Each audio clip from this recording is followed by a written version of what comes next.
যাকাতকে বাংলাদেশের ক্ষেত্রে নাকচ করে দেই, তাহলে আপনি বলেছিলেন যে তাহলে বাংলাদেশে জুমা আদায়কেও হারাম ঘোষণা করতে হয়। এটা একটি ভয়ঙ্কর ব্যাপার হয়ে দাঁড়াবে। এই বিষয়টা যদি আপনি আমাদেরকে একটু ব্যাখ্যা করতেন। আলহামদুলিল্লাহ ওয়াসসালাতু ওয়াসসালামু আলা রাসূলিল্লাহ ওয়া আলা আলিহি ওয়া আসহাবিহি আজমাইন, আম্মা বাদ। জি, আমি যেটা বলতে চাচ্ছিলাম সেটা হলো, আমরা ফুকাহাদের বক্তব্যকে দিন পালনের হাতিয়ার হিসেবে গ্রহণ করব, দিন বন্ধ করার হাতিয়ার হিসেবে না। একজন ফকি যেটা বলেছেন আমরা নিঃসন্দেহে বুঝি যে তিনি দিনের প্রতিষ্ঠার জন্য এটা বলেছেন। কাজে আমরা জিনিসটা ভালো করে বুঝে দিনটাকে প্রতিষ্ঠা করব, ওটাকে ব্যাখ্যা করে দিন বন্ধ করার চেষ্টা করব না। এর বড় উদাহরণ যে হানাফি মাযহাবে জুমার নামাজ ফরজ হওয়ার, জায়েজ হওয়ার জন্য, বৈধ হওয়ার জন্য দুটো শর্ত। একটা হলো সেটা মিসর জামে, একটা বড় শহর হতে হবে, আর দুই নম্বর সেখানে রাষ্ট্রপ্রধান বা শাসক বা প্রশাসক, বিচারপতি বা প্রশাসনিক কর্মকর্তা উপস্থিত থাকতে হবে, অথবা তার একজন প্রতিনিধি থাকতে হবে। তাহলে সুলতান এবং মিসর, একটা শহর এবং রাষ্ট্রীয় রাষ্ট্রপ্রধান বা তার কোনো প্রতিনিধির উপস্থিতি, এটা জুমা বৈধ হওয়ার শর্ত। এই দুটো শর্তর অনুপস্থিতিতে জুমা পড়লে জায়েজ তো হবেই না, গুনাহ হবে, জোহর পড়া ফরজ হবে। এটা হানাফি ফিকহের পুরনো যে কোনো কিতাব আমরা পাবো। হিদায়াতে আছে, লেখা আছে যে লা তাসিহুল জুমআতু ইল্লা ফি মিসরিন জামে, একটা বৃহৎ বড় শহর ছাড়া কোথাও জুমা বৈধ নয়। আল্লামা ইমাম সারাকসি লেখছেন যে জাহিরুল মাযহাবে আন্না আল মিসর আল জামে কুল্লু বালাদিন ফিহি কাদিন ইকিমুল হুদুদ, যে জায়গায়, যে শহরে একজন ম্যাজিস্ট্রেট কাজী আছে যিনি শরীয়তের আইনগুলো এক্সিকিউট করেন, সেইটাই শুধু মিসর জামে ধরা হবে। তাহলে সেই হিসেবে বাংলাদেশের কোথাও জুমা পড়া বৈধ নয়, জুমা পড়া হারাম, অথচ আমরা সবাই জুমা পড়ছি। কারণ ফোকাহারা যখন দেখেছেন যে ওই সময়ের বিষয়টা ছিল কি, প্রতিটি জনপদেই যেখানে মানুষজন বাজারঘাট ছিল সেখানে কাজী ছিল, আর একান্ত বেদুইনদের গ্রামে সেগুলো থাকতো না। বর্তমানে প্রেক্ষাপট পাল্টেছে, আমাদের শহরগুলোতে বিচারক থাকে, ম্যাজিস্ট্রেট থাকে, গ্রামগঞ্জে মরুভূমি চর সেখানেও মুসলমানরা থাকে, তারা জুমা পড়তে চায়।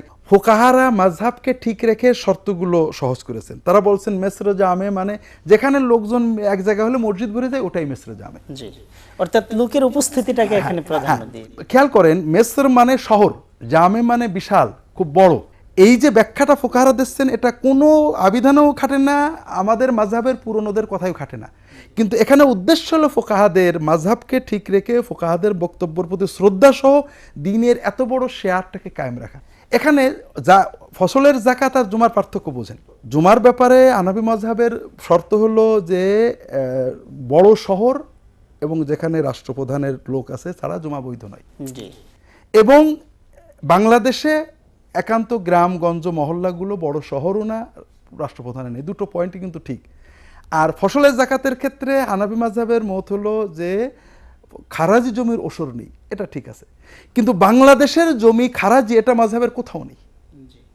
দুই নম্বর বিষয় বোঝেন যে জুমা বাদ দিলে আমাদের বিকল্প হলো জোহরের নামাজ, আর জোহরের নামাজ কোরআন সুন্নাহ নির্দেশিত ফরজ ইবাদত। কাজেই জুমা যদি বাদ দিই আমরা মূল ফরজটা করতে পারছি, সুযোগ আছে, আমরা মূল ফরজটাই করছি, কাজে কোনো ক্ষতি নেই। আমরা একটা ফরজ বাদ দিয়ে অতিরিক্ত, জুমাটা হলো শর্ত সাপেক্ষ, জোহরটা মূল ফরজ, কাজে আমরা তো মূল ফরজটা করছি। কিন্তু ফসলের যাকাতটাই মূল ফরজ, আমরা যাকাতটা বাদ দিয়ে দ্বিতীয় কোনো ফরজ ইবাদত পালনের কোনো সুযোগ পাচ্ছি না। আমরা একটা ফরজকে মেরে ফেললাম বিকল্প ছাড়াই। তৃতীয় হলো যে যখন আমরা প্রতিটি মাযহাবেই জুমার জন্য কিছু না কিছু শর্ত আছে, কাজে জুমাটা মাশরুত, শর্ত সাপেক্ষ, জোহরটা হলো শর্তহীন। আর যাকাতের ক্ষেত্রে সম্পূর্ণ উল্টো, সকল ফকি একমত যাকাত দিতেই হবে।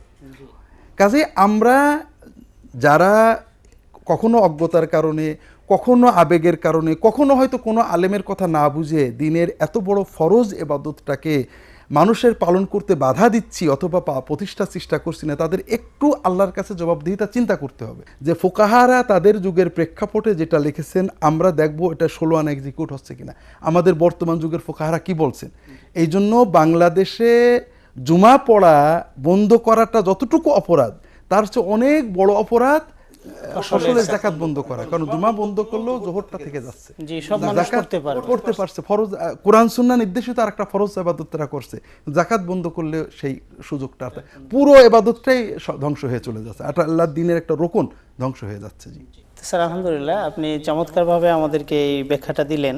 তো এই ক্ষেত্রে আমরা এই নিসাবের ব্যাপারটা একটু শুনতে চাই। ওষুধযোগ্য ফসল গুলো কি এবং এগুলোর প্রকৃতিগুলো আপনার কাছ থেকে ক্রমান্বয়ে শুনতে চাই আর কি। জি জি জি জি আমরা এতক্ষণ মোটামুটি বোঝার চেষ্টা করলাম যে আমাদের বাংলাদেশের জমিনের প্রতিটি ইঞ্চি ফসলি জমিনের ফসলের যাকাত ফরজ।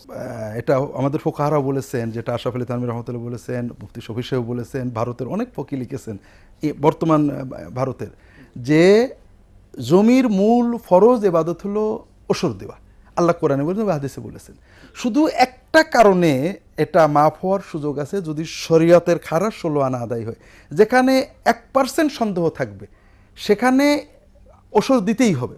কারোর যদি বেশি সন্দেহ হয় ওসর এবং খারাজ, যেমন আমাদের দেশে অনেক ফকি আছেন জুমাও পড়েন জোহরও পড়েন, জি, কিন্তু জুমা বাদ দেওয়ার কথা কেউ চিন্তা করেন না। কাজেই কারোর যদি সন্দেহ হয় যে ওসর, তাহলে আমরা ওসরও দিই এবং খারাজও দিই, দুটাই লাগবে। কিন্তু ওসরের মতো ফরজ ইবাদত বাদ দেওয়ার কোনো সুযোগ আমাদের নেই। আশা করি এই দীর্ঘ আলোচনা আমরা এই মনোজগতের দ্বন্দ্বটা দূর করতে পারবো। পাশাপাশি এই বিষয়ে বিস্তারিত আলোচনা আমি করছি, আমার একটা বই অনেক দিন আগে লেখা আছে, আপনারা দর্শকরা পাইতে পারেন, বাংলাদেশে ওসর বা ফসলের যাকাত। এ বইটা আমি লিখছিলাম আমাদের হানাফি ফুকাহাদের মতের উপরেই। অন্যান্য মাযহাবের সকল মাযহাবের ফুকাহারা কি বলেছেন, আধুনিক ফুকাহারা কি বলেছেন, কোরআন হাদিস এবং ফুকাহাদের মতের আলোকেই এখানে বিস্তারিত আলোচনা করা হয়েছে। কারোর মনে সন্দেহ থাকলে সেটা আপনারা আলোচনা করতে পারেন। আল্লাহ তাআলা সবাইকে তৌফিক দান করুন। আমাদের উদ্দেশ্য হবে আল্লাহর ফরজ ইবাদতটাকে প্রতিষ্ঠিত করা, ধ্বংস করা নয়। আলহামদুলিল্লাহ স্যার, আমরা একটা বিরতিতে যেতে হবে। বিরতি থেকে ফিরে এসে আমরা নিসাব এবং ফল ফসলের প্রকৃতিগুলো আপনার কাছে জানতে চাইব। আমরা ক্রমান্বয়ে আপনার কাছ থেকে জানতে চাইব। জি, আমরা গত পর্বে শুরুও করছিলাম যে ফসলের যাকাতের দুটো বিষয়, আমরা এখানে 3টে বিষয় আমাদের তাত্ত্বিক আলোচনা হবে, এরপরে প্রায়োগিক অনেক বিষয় রয়েছে। একটা হলো যে ফসলের যাকাতে কি পরিমাণ দিতে হবে। জি, যেমন আমরা জানি সোনার উপায় 2.5% দিয়ে দিতে হয়। আর একটা হলো যে এর নেশাব আছে কিনা। জি, আর একটা হলো কোন কোন ফসলের যাকাত দিতে হবে। আর একটা হলো যে আপনার এই যে চাষের খরচটা বাদ যাবে কিনা এবং এর খাতগুলো কি কি, বিভিন্ন অনেক বিষয় রয়েছে, এই বিষয়ে প্রায়োগিক প্রশ্ন রয়েছে। তো প্রথম আমরা নিসাবটা আলোচনা করি।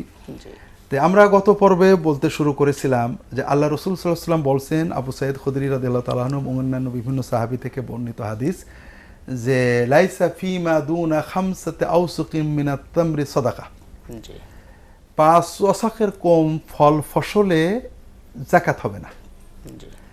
তো 5 ওয়াসাক কি? তো 5 ওয়াসাক, 1 ওয়াসাক এটা হলো 60 সা।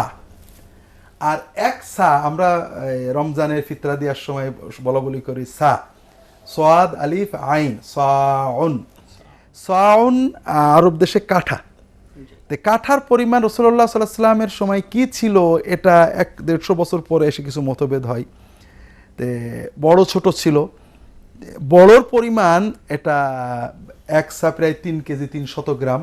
জি, এতে 60 সা হলো 1 ওয়াসাক, আর 5 মানে 5 চক 30, 300 সা, এটাতে প্রায় 1000 কিলোগ্রাম হয়। এটা হলো ইমাম আবু হানিফা রাহমাতুল্লাহ আলাইহির মত অনুযায়ী ফসলের নেসাব। আর ইমাম আবু ইউসুফ এবং অন্যান্য 3 ইমাম সহ অন্যান্য হিজাজ, কুফা, মক্কা, মদিনার ফকিহদের মতে সায়ের পরিমাণ হলো 2 কেজি 200 গ্রাম, এবং এতে 300 সায়ে প্রায় 650 কেজি হয়, কিলোগ্রাম হয়। তো এতে গড়ে আমাদের দেশে যদি আমরা ধরি, মন যদি 40 কেজিতে ধরি, তাহলে এটা হয় প্রায় 17 মন, ওটা হয় প্রায় 25 মন। তা আমরা এভাবে বলতে পারি যে অন্তত 17-18 মন ফসল হলে, তার কম হলে যাকাত দিতে হবে না। এটা আবার একটু বিষয় আছে, সেটা হলো ইমাম আবু হানিফা রাহমাতুল্লাহ আলাইহি ফসলের জাকাতের ক্ষেত্রে কোরআনের নসকে মানার ব্যাপারে এত বেপরোয়া ছিলেন যে উনি নিসাবটাকে হালকা করে রেখেছেন। উনি বলছেন যে আল্লাহ কোরআনে যেহেতু ফসলের জাকাতের নির্দেশ দিয়ে বলেছেন, ইয়া আইয়ুহাল্লাযীনা আমানু আনফিকু মিন তাইয়্যিবাতি মা কাসাবতুম ওয়া মিম্মা আখরাজনা লাকুম মিনাল আরদ, তোমরা তোমাদের পবিত্র উপার্জন থেকে যাকাত দাও এবং তোমাদের জন্য ভূমি থেকে যা উৎপাদন করি তার যাকাত দাও। এই জন্য তিনি এবং তার আগে তার তাবে উস্তাদ যেমন ইমাম ইব্রাহিম নাখি অন্যান্যরা বলতেন যে ফসলের জাকাতের ক্ষেত্রে নিসাব এটা জরুরি নয়, তোমাদের 10 আটি শাক হলেও 1 আটি শাক তোমরা জাকাত দিয়ে দাও। তাহলে ইমাম আবু হানিফা রাহমাতুল্লাহ আলাইহির মতে ফসলের জাকাতের কোনো নিসাব নেই, এখানে অল্প হোক বেশি হোক আমাদের জাকাত দিতে হবে। বাকি সাহেবাইন এবং অন্যান্য ফকি বলছেন যে অন্তত 5 ওয়াসাক অর্থাৎ 25 মন বা 17 মনের কম যদি হয় এটা জাকাত ফরজ নয়, কেউ যদি দিয়ে দেন আলহামদুলিল্লাহ, তবে এই পরিমাণ বা এর বেশি হলে উৎপাদিত সকল ফসলের জাকাত দিতে হবে। এখন দ্বিতীয় প্রশ্ন হলো যে জাকাত কি পরিমাণ দেব, আমার 20 মন হয়েছে, কয় মন দিতে হবে আমাকে? এ ব্যাপারে মুতাওয়াতির হাদিস রয়েছে। হযরত আব্দুল্লাহ ইবনে ওমর রাদিয়াল্লাহু তাআলা আনহু বলছেন রাসূলুল্লাহ সাল্লাল্লাহু আলাইহি ওয়াসাল্লাম বলেছেন যে মা সাকাতিস সামাউ আওয়াল গুয়ুমু আওয়াল আনহারু আও কানা আথরিয়ান আও বালান আল উশরু ওয়া মা সুকিয়া বিন নাদহি ফাফিহি নিসফুল উশরি। বৃষ্টির পানিতে, নদীর পানিতে, স্বাভাবিক আর্দ্রতায় যে ফল বা ফসল হবে, প্রাকৃতিকভাবে যে ফল বা ফসল হবে এর উৎপাদন থেকে 1/10 জাকাত দিতে হবে। আর সেচের মাধ্যমে যে উৎপাদন হবে এতে 1/10 অর্ধেক অর্থাৎ 20 ভাগের 1 ভাগ বা 5% জাকাত দিতে হবে। অশর বা নিসফুল অশর 1/10 বা 1/10 অর্ধেক, অর্থাৎ যদি আমরা 20 মন ফসল পাই আর সেটা স্বাভাবিক আউশ আমন হয় বা গাছের নারিকেল ফল হয় যেটা স্বাভাবিক হয়েছে, জমিনের আর্দ্রতায় সেচ করা লাগেনি, অন্য কিছু লাগেনি, তাহলে আমরা 2 মন আমাদের জাকাত দিতে হবে। আর যদি সেচ করতে হয় তাহলে 1 মন জাকাত দিতে হবে। এটা হলো জাকাতের নিসাব এবং জাকাতের পরিমাণ। অর্থাৎ 20 মন পাইলে 1 মন যদি সেচ হয়, আর যদি মানে স্বাভাবিক আর্দ্রতা বা বৃষ্টির পানিতে হয়, সেচের কষ্ট করতে না হয়, 20 মন পেলে 2 মন দিতে হবে। এটা হলো জাকাতের পরিমাণ এবং জাকাতের নিসাব। এরপরে তৃতীয় থাকলো সব ফল ফসলেই জাকাত দিতে হবে না কোনো নির্ধারিত ফল ফসলে জাকাত দিতে হবে। এক্ষেত্রে একটা জিনিস বুঝতে হবে, ফল ফসল নয়, ভূমি ব্যবহার করে উৎপন্ন হয় সবকিছুতে জাকাত। রাসূলুল্লাহ সাল্লাল্লাহু আলাইহি ওয়াসাল্লাম মধুর জাকাত দিতে বলেছেন, এটা বিভিন্ন সহিহ হাদিস এসেছে, মধুর জাকাত দিতে হবে। মধু কিন্তু জমিন থেকে হয় না, জমিনের উপরের অংশ ব্যবহার করে মধু চাষ করা হয়।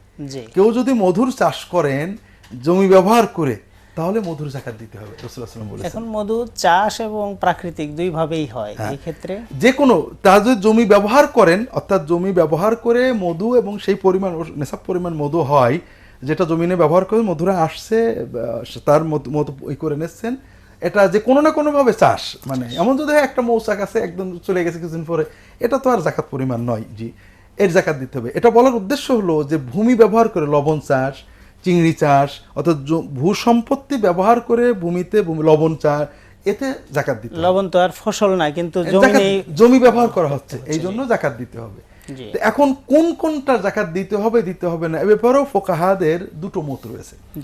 অধিকাংশ ফকি বলছেন যে সংরক্ষণযোগ্য ফল ফসলের জাকাত দিতে হবে, যে ফল ফসল সংরক্ষণ করা যায় তার জাকাত দেওয়া ফরজ। আর যেটা সংরক্ষণ করা যায় না, সবজি, কাঁচা সবজি 2-3 দিন মানে পচনশীল, এগুলোর জাকাত দিতে হবে, কারণ ওটা তো সংরক্ষণ করা যায় না। এই মতের পক্ষে কোনো স্পষ্ট সহিহ হাদিস কম, তবে সাহাবী তাবেঈনদের পক্ষ থেকে কিছু মতামত আছে, 2-1টা হাদিসও রয়েছে যেগুলো সনদগতভাবে কিছুটা দুর্বল। দ্বিতীয় মত হলো যে ভূমির উৎপাদিত সকল রকমের ফল ফসলের যেটা ইচ্ছা করে চাষ করা হয়, এমনকি যদি ঘাসেরও চাষ করা হয়, মানে এমনি যেটা জন্মেছে গরুতে খাচ্ছে ওটা নয়, বাঁশেরও চাষ করা হয়, বেতের চাষ করা হয়, জাকাত দিতে হবে। অর্থাৎ যেটা ইচ্ছাকৃত চাষ করা হয়, যেটা ফসল ঘরে পরিকল্পিতভাবে, তার জাকাত দিতে হবে। এটা বলছেন কুফার ফকিগণ, বিশেষ করে ইমাম আবু হানিফা রাহমাতুল্লাহ আলাইহি এবং তার উস্তাদ বিভিন্ন তাবেঈ যেমন ইব্রাহিম নকি, হাম্মাদ ইবনে আবি সুলাইমান, তারা বলছেন যে যাকাত ভূমি থেকে উৎপাদিত সকল প্রকারের ফল এবং ফসলের ফসল অথবা ফল এর দিতে হবে। আর অন্যান্য ফকিরা বলছেন সংরক্ষণ করা যায় অন্তত কিছুদিনের জন্য এই রকম ফল ফসলের যাকাত দিতে হবে। এটা হলো একটা হলো যাকাতের পরিমাণ, একটা যাকাতের নিসাব, আর একটা হলো যাকাতযোগ্য ফল ফসলের ব্যাপারে মূল নীতি। জি প্রায়োগিক অনেক প্রশ্ন থাকতে পারে। স্যার, এই পর্বে আমাদের হাতে আর সময় নেই, শুধু সংক্ষেপে আমরা জানতে চাইবো যে জাকাত দেওয়ার ফসলের জাকাত দেওয়ার ক্ষেত্রে চাষের খরচটা কি বাদ যাবে না? পুরনো ফকিরা অর্থাৎ আমাদের চার ইমাম সহ ইমাম আবু ইউসুফ রহমতুল্লাহ কিতাবুল খারাজে অন্যান্য লিখেছেন যে ফসলের যেহেতু ওসর এবং নিসফ ওসর মূলত খরচের উপরেই করা হয়েছে, জি সেচের উপরে, কাজেই চাষের খরচ বাদ যাবে না। তবে অতীত জামানায় কোনো কোনো ফকি এবং আধুনিক চাষ যেহেতু খরচ বেড়ে গেছে, আধুনিক ফকিরা এ ব্যাপারে চাষের খরচ কিছু বাদ দেওয়ার হাদিসের আলোকে, ফোকাহাদের মতের আলোকে কিছু অপশন আমাদের দিয়েছেন। এটা আমরা ইনশাআল্লাহ বিস্তারিত আলোচনা করব পরবর্তীতে। ইনশাআল্লাহ। তো আলহামদুলিল্লাহ।